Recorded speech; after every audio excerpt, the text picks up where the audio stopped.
Set theory and the operations we've looked at so far is closely related to logic, and in this lesson we're going to talk about some connections between logic and the set theory we've learned about to this point.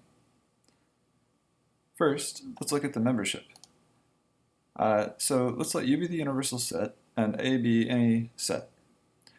For any point x in U, the claim x is in A is a statement, which means that it is either true or false.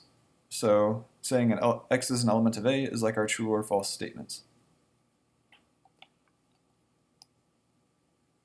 Union and or are related.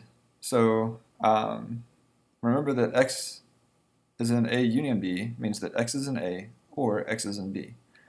And or here is the logical operation, which means inclusive or.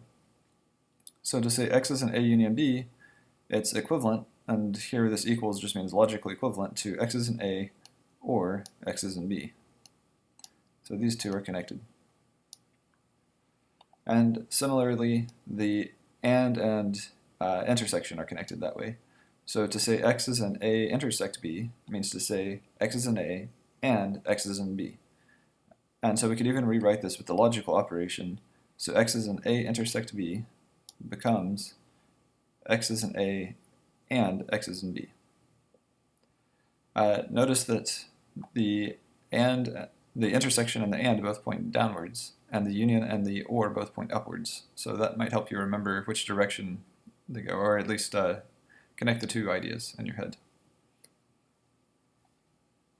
Negation is similar to complements. So the statement x is in a complement is to say x is not in A. And that means x is in a complement is equal to saying not x is in A. I guess I should be writing the symbol. So this symbol C is connected to this symbol, which is a negation symbol.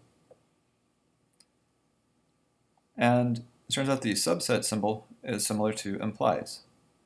So to say that A is a subset of B, that means if x is in A, then x is in B. Right? So converting this to logic, we would say A is a subset of B means the same as x is in A implies x is in B.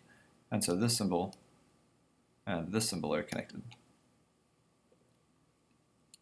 The universal set is similar to a tautology because if our statements are things like x is in A, then x is in the universe is always true, right? Because the universe is all elements under consideration. So that's tautologically true. And no element is in the empty set, and therefore the empty set is similar to a contradiction. So the universal set is like a tautology because everything is in it, and the empty set is like a contradiction because nothing is in it. So x is in the empty set is always false.